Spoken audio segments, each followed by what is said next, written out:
undress my mind. But all the time I knew that you had expectations of what I should do.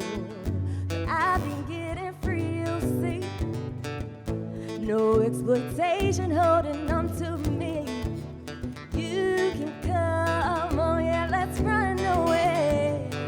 Promise I won't lead you astray, yeah. Oh, I'm not trying to impress her. Oh, I just want to help you to get from under that pressure. Honestly, it's not that deep, you see. I just wanna take you on a journey. Heart and soul, let's leave pretense behind. We'll be free to have a good time. And I can say it's been a long, long road. All the lies and things that I've been told. But not today, I found a secret place. Know that it won't lead you astray. Oh, I'm not trying to impress you, no. Oh, I just want to help you to get from under that pressure. Oh, yeah. Oh, I'm not trying to impress. I just want to help you to get from under that pressure. That's no pressure.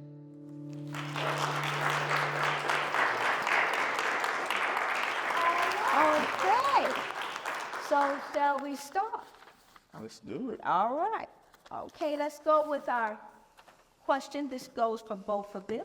Again, our theme this morning is what is it going to take amplifying the African American arts? When talking about amplifying African American arts, we must distinguish disparities in work opportunities for artists of color. What are these disparities, and why do you think they exist? Either one want to start that dialogue? Yes, ma'am. Okay.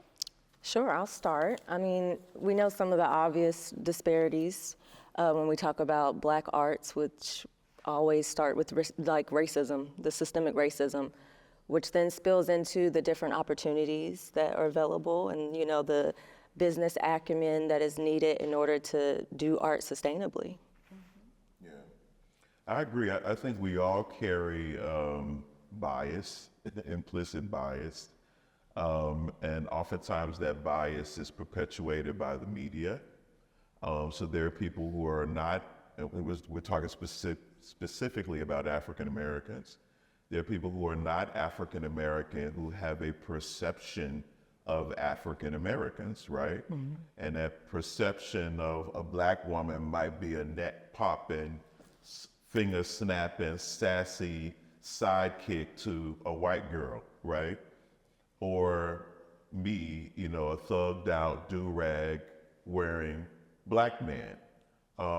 When we're not a monolith, some of us are that and everything in between, scientists, athletes, geeks, you know, artists, you name it, architects, doctors, you know, the whole nine. And so I think that those who are in power, and we know that in America, who's at the top of the food chain, that's white Americans, those who are in power, who are producing, who are casting, they hold a lot of power as it relates to how they see African Americans and what roles are appropriate for us, and what opportunities are appropriate for us in any genre, visual arts, in theater, in music. And we were literally just talking about a situation with Corlis that I won't, you know, disclose, but for someone of her stature, whose resume you all have heard, but that's just really a microcosm of her resume, the way she's being treated by a particular organization, I can tell you no white American creative would have that experience. And there's something about her that makes this institution think that they can get away with that, right? And these are some of the quiet nuances of racism that African American, Black and brown creatives in general face every day and have to combat, in addition to all the other things like people thinking we don't need to get paid, you know, for our gifts. They want to be delighted, but they don't want a stipend. Let me ask you this, when we're talking about these different levels, do you see any distinguishes between educational institutions as opposed to community theater, or professional opportunities, let's say Broadway lights at the Blumenthal? Is this on all spectrums that you're speaking of in terms of these things? Or are there differences? Is anything getting better? Are all of them pretty much the same? And when we're talking about particularly here in Charlotte? I think they're the same in my experience. I've done a lot of work as a teaching artist, and a lot of my training is around, I have certifications as a master teaching artist. And I've been a part of institutions where I know my work was exceptional. I know it was exceptional because of the reviews I get from the clients that experience my work. But constantly the same non-people of color who may have had a history or camaraderie with the organization. So it wasn't about merit, it was about these other factors. So I will say in general, I was born in Bahamas, raised in Miami, Florida. I had my stints in New York and Los Angeles, and I actually was a part of the music scene. I worked for LaFace Records, and many of you may know LaFace Records. LA and Babyface were super producers, super R&B producers in the late 90s and the early 2000s. They really they were the sound of the late 90s and early 2000s. And I worked for LaFace Records at that time and was a part of the music scene there. And even the disparities that they faced, and like they were at the top of the charts. Boyz II Men and Toni Braxton and Usher and Goody Mob, Outkast, like they were the masterminds behind all of that, and still were having a hard time getting distribution and getting respect and getting award recognitions and things of that nature. And all of that has to do with implicit bias. But what I was about to say was, there has been tremendous growth, in my opinion, in funding opportunities. And, I think we are really blessed to have the North Carolina Arts Council, and particularly the Arts and Science Council, a local funder here, because they're really, really serious about diversity and equity. And they haven't always been, and they've done the right thing in acknowledging that. And they've done tremendous work in streamlining, first of all, their grants, because you have organizations like the Levine and, the CP that have full-time development directors, right? People who went to school specifically for fundraising. And so me, little artist, I'm competing for the same grant that a development director is. So they streamlined the grants so they would be more user-friendly for creatives who may not fully know all the business of their art. Many creatives don't even know how to draft an invoice, which is why I created Kuwamba Academy, and artistic and professional development for artists of color. Don't know how to read or write a budget. They just know their art, you know what I mean? So Arts and Science Council, for instance, has streamlined these grants, and I know Arsena and I have benefited from that, have been blessed by that. But speaking of that, I think we can move on to this next question. When you talk about artists of color are often ill-equipped as it relates to the business of their crafts. Why is that, and how can we change that? So she mentioned working on my master's in my interdisciplinary music studies. It started as a master's in music business. When I started at college a few years ago, we'll say, I was doing just business. I was a business student for undergrad, and then I fell in love with doing music and did different internships. I got to be out in DC and work in all these businesses, and then I pivoted to do music. And I just naturally started applying these business principles to the arts. But you'll find that many artists, we just carry this lie that artists aren't good business people, which is not true. Like, you have to be good at business in order to do your art well and sustainably, which is my favorite word. And so I think when it comes to artists of color, that, like I said, that business acumen, that financial literacy, we need that training and that development there, because I think for so long, just the idea of getting up there, the exposure was enough.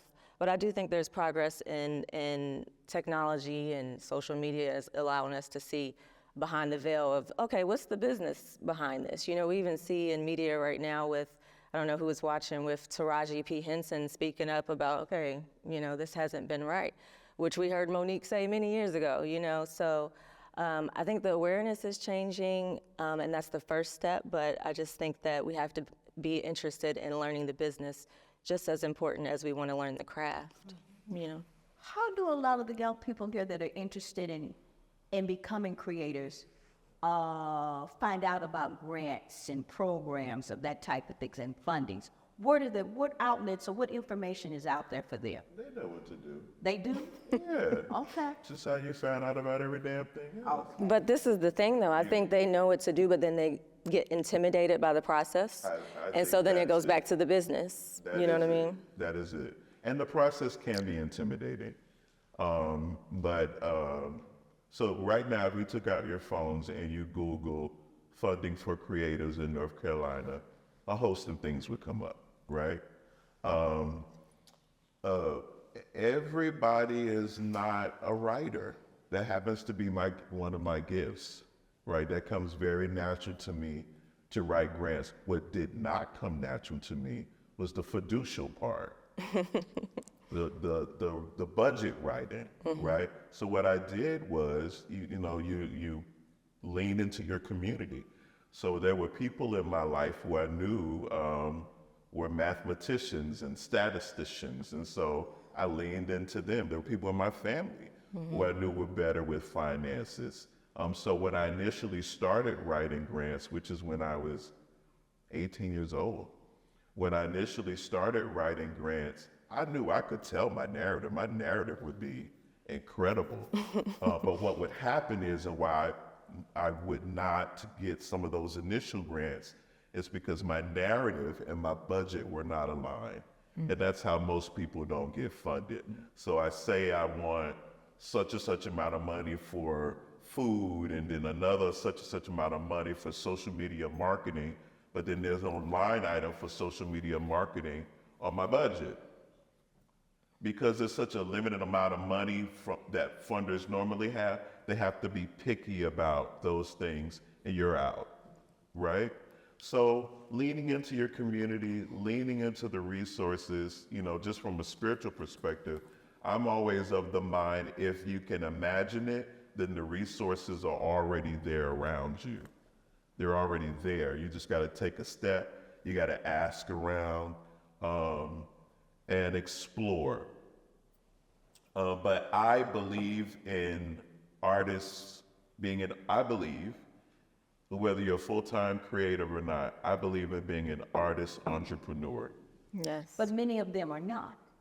But they are. Most are not. That's what I'm talking But this is the thing, as soon as you receive money for your craft, you're in business. So we have to learn the business behind that, For years, I would get grants, mini grants, which is considered like $2,000, $5,000 grants. Then larger grants, $20,000, $30,000, $40,000 grants. And tax time came because you do a W-9. You can't do a W-9. Tax time came, and I would be responsible. I would owe the state like tens of thousands of dollars. And then finally, I went to a workshop, much like the one that I developed now, and they were like, why don't you have a LLC? All that should be going through your business. All that should be going, and then that way you can write off, if you have a home office, you can write off your home office. You can write off any lunch or dinner that you have before 9 o'clock. You can write off your utilities. You can write off your phone bill. Oh, now the state owed me plenty of money. Every year. I switched it up. And this is only in the last 5 years that I discovered that. Oh my gosh. You know, because I would have an accountant and, you know, they would take out the money from the top. No. And then you get smart and then you put some of it in a trust. That's not taxable. Or a money market account. Or a money marketing account. That's not taxable. Right? You can't touch it for a minute, but that's a good thing. But it's not taxable. And then accrues interest. Right? So being an artist, entrepreneur, and we see that now in Taylor Swift and Jay-Z and Beyonce and Drake and Chance the Rapper was one. Chance the Rapper, I don't know what he's doing now, but back when he was LLC, he's all LLC. What's the comedian that bought up his block? He was in Friday. Mike Epps. Mike Epps did? Bought his whole block up. Did he? It was a community of low-income homes. He leveled all the homes and put all of these beautiful modern homes. I think he's from the Midwest, right? And the value went up in this black community. Now the value in this black community is commensurate to the property values in some of the more affluent white communities. That's what I'm talking about. Okay. As you're talking about it, we're gonna move over here for music.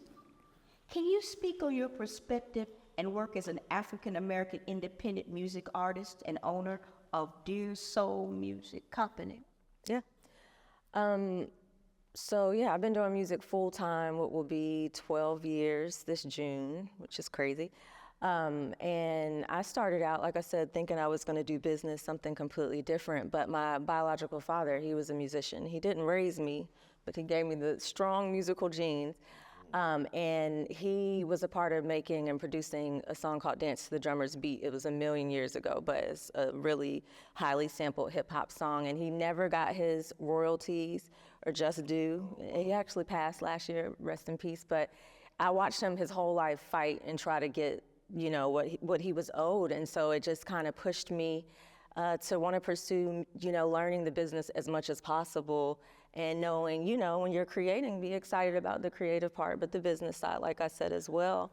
And like I mentioned before, when I started out, I was applying business principles to doing my craft so that I could do it full time. And then artists would reach out to me, let's grab coffee, let's talk shop. And I'd do that, and then my calendar was getting filled up with a lot of coffee having, and so I started consulting. I'm like, okay, you know, I've got to pay my bills, and I'm pretty much doing a job here. And so that's where Dear Soul started.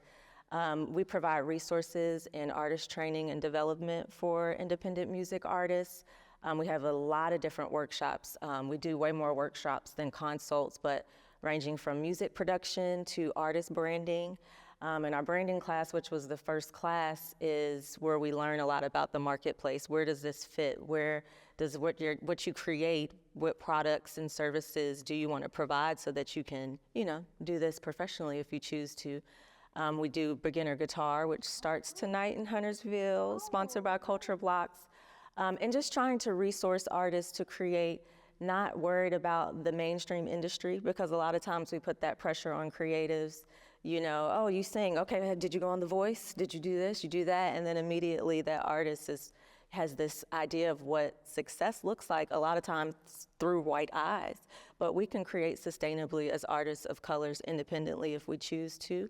And so that's where Dear Soul exists. Nothing against mainstream artists, and if my record deal ever comes back around, I might take it.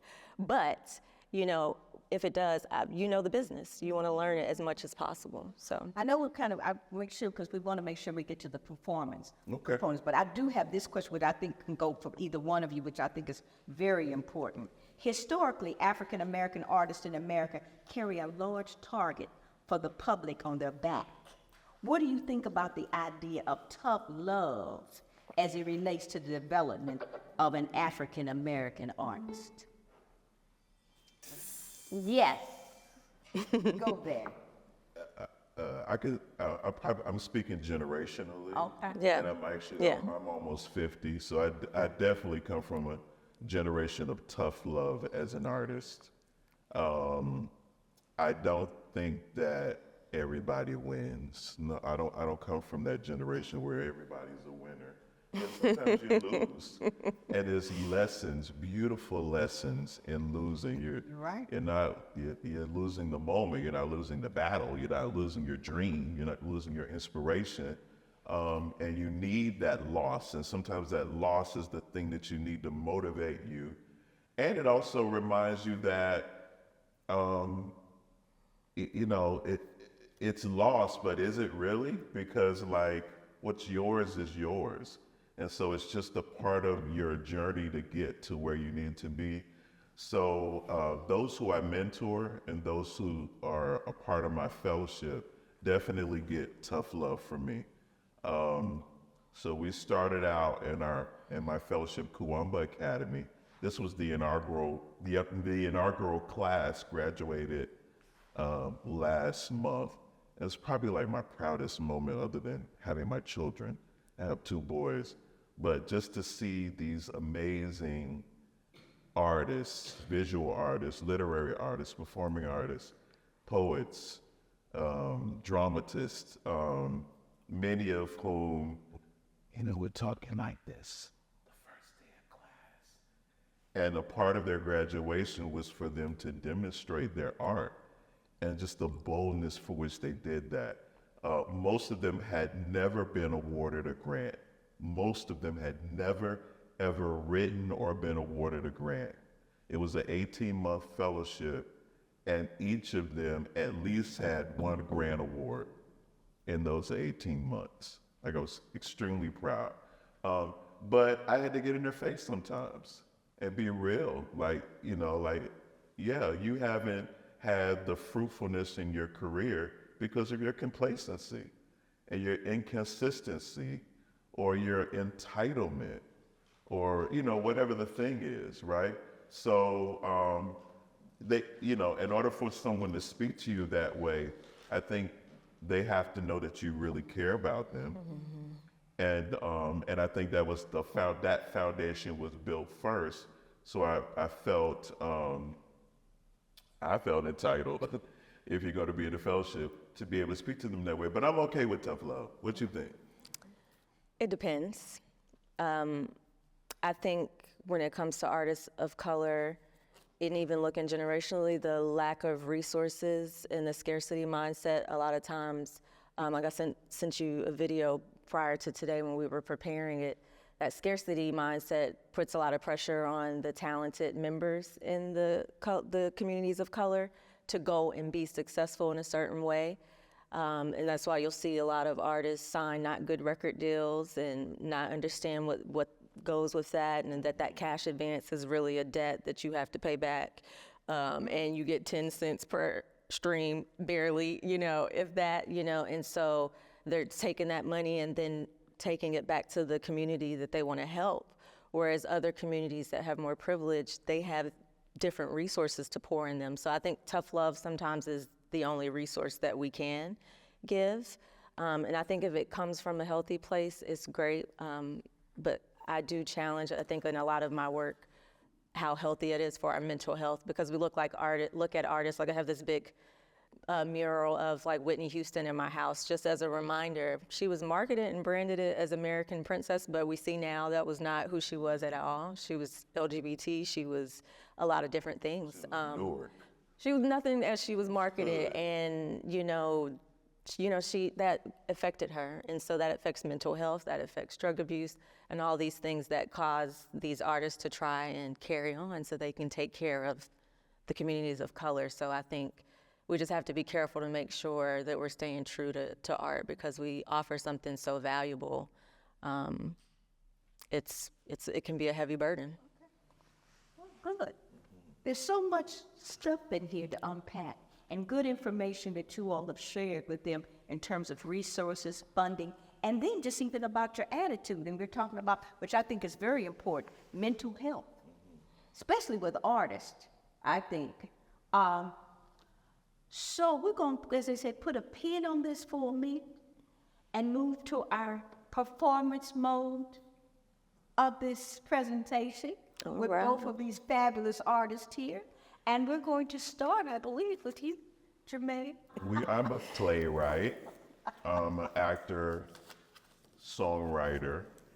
I only write musicals. And listen, there's something that I just discovered. Like, some people really have a disdain for musicals. I know you all probably get that already, but I think I've just been in such like a musical bubble. I didn't realize that. So we were at the premiere Christmas night of The Color Purple. It was a movie musical. I don't know how people missed that. It was good though. And literally, people were in the audience like audible. They're singing again? It was so weird. And so then the response online about the vitriol that people had. So one of the things that I've done, one of my most popular musicals is For the Love of Harlem. I love the Harlem Renaissance era which was from like 1917 to like 1930. It only ended because of the Great Depression. But it was a time after the Great Migration, which was when, hundreds of thousands of African Americans moved from the Jim Crow South up north and also to the West Coast. And so a bunch of black folk kind of congregated in the Harlem borough. And from that, we had all these amazing figures, names like Louis Armstrong, Bessie Smith, Ma Rainey, Langston Hughes, Zora Neale Hurston, James Weldon Johnson, who wrote the Black National Anthem, Elaine Locke, who was kind of considered the godfather of that time. Interestingly enough, and I'm a part of the LGBT community, many of these people were LGBT or queer, meaning that maybe they were straight, but they kind of socialized with the LGBT folk, because we're the coolest, right? And so it was just this great flowering, they call it the golden age of African American art, culture, and thought leaders, great thought leaders like W.E. Du Bois also came out of that period. So I've always been fascinated with that period. And other than Jim Crow, that's a period that I would like to live in. It was a period of style, because Southerners were coming from having to wear rags to now having tailored suits. And so there was a pride they had about their appearance. And white Americans who still, again, with some implicit bias, and the world kind of always saw black folk at the time as like savage. And they began to see, oh no, these are intellectuals, and these are musical geniuses, and these are dramatists, and these are amazing thought leaders. So it was a beautiful time. So I wrote a show when I discovered that a young Langston Hughes, a young Zora Neale Hurston, a young Wallace Thurman, who interestingly, the way history paints the Harlem Renaissance is that Langston Hughes was like the poet laureate of the time, but it was actually Wallace Thurman, and I encourage you to look him up. He first published Langston Hughes, so he was a big deal, particularly amongst the black community during that time. He had his own magazine, and he was an editor of a white-owned magazine, which was a big deal in the Jim Crow Harlem era. and a young Ramir Bearden, who we know is a visual artist who was born here in Charlotte. There's a park named after him here. His family moved to New York, became socialites and civic leaders in New York. And a young a young Ramir Bearden, when he was about 18 years old, would hang out with them. And they all hung out in this Harlem. They lived together when they were, I wouldn't say starving, but hungry artists. They lived together in this brownstone that they nicknamed Niggerati Manor. And that was a spoof on a term that had been given to them by white publications. They were being called the Negro Literati. So they would call their dwelling place Niggerati Manor, right? They were the Niggerati, not the Negro Literati. Wallace would eventually pass away.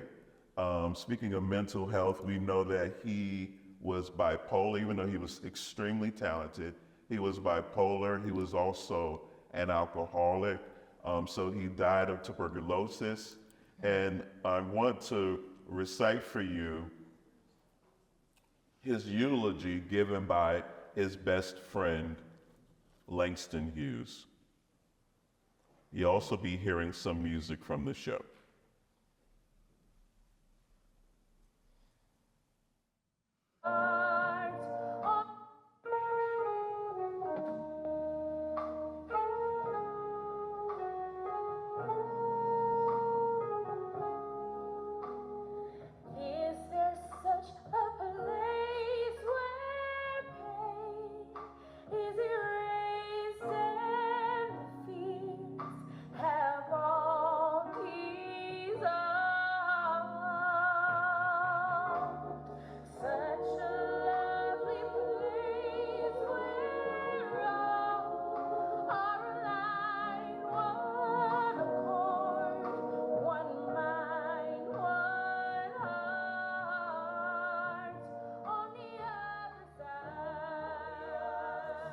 On a bright and sunny afternoon in the year 1934, at age 32, our beloved friend and comrade Wallace Henry Thurman succumbed to tuberculosis.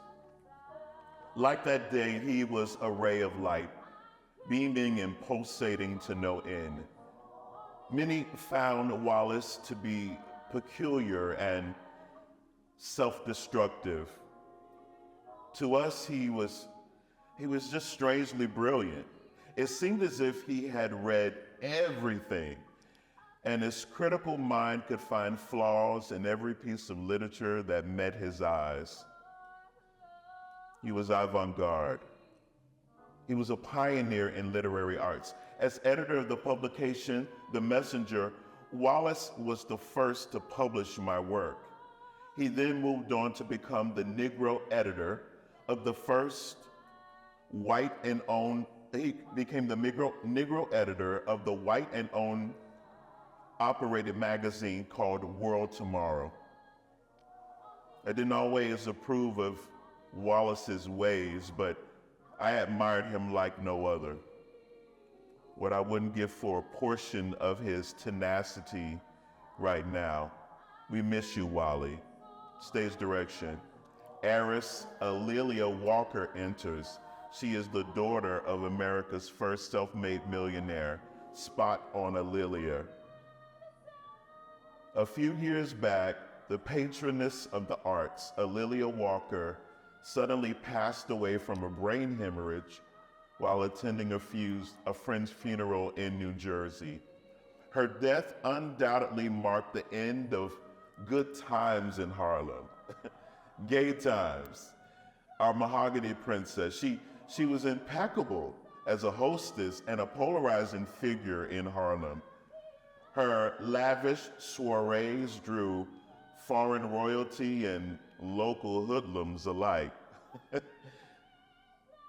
Folks either adored her or they despised her.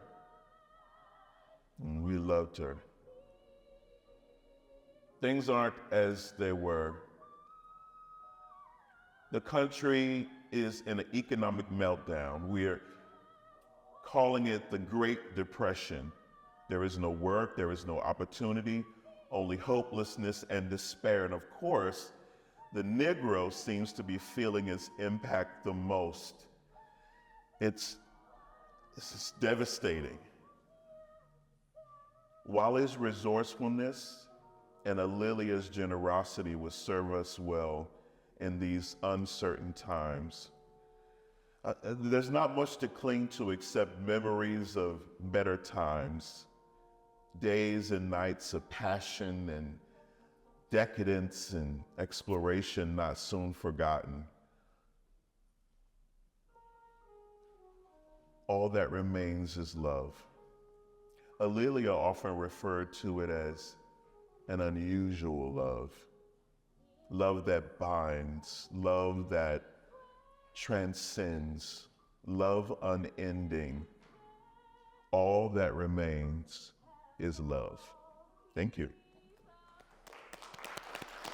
Thanks. So I'm gonna do one more, and this song is from my second album. I wrote this song one day being a little snarky. So a lot of my work talks about like healing, boundaries, you know, self-care for artists. And I realized one day my to-do list was full of everyone else's plans for my life, not my plans. And so I had an attitude, and I sat in front of the piano, and I was like, I've got so many plans to do nothing. Which sounds very simple, but that's the chorus, that's the song. So I'm gonna teach it to you. So it's, I've got so many plans, got so many plans, got so many plans to do nothing. You gotta say the last part with attitude. To do nothing, okay?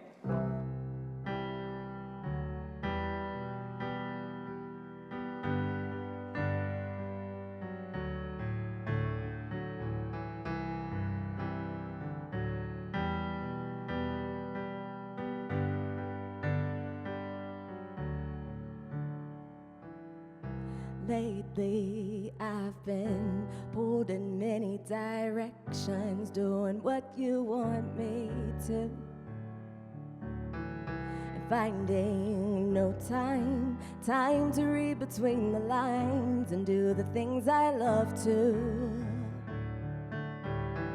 But I can't be all you want me to be and still reach my destiny. Saying no, at least today, I've gotta do me. Here it is, let me show you.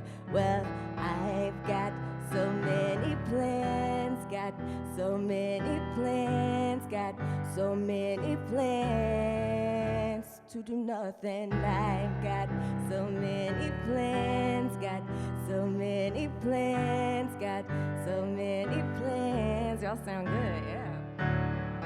Plans to be alone and plans to turn off my phone and maybe write a song or two. Maybe hit the gym. I'm gonna search with and do anything but trying to please you. Lately, things seem to be spinning so senseless, leaving me a little confused. Staying on the grind, a grind that's leaving me behind. I forget who I belong to. Whoa, but I can't be all you want me to be and still reach my destiny. Yeah, so I'm letting go, at least today. Oh, I've gotta do me. So many plans, got so many plans, got so many plans to do nothing. I've got so many plans, got so many plans, got so many plans. One more time, say.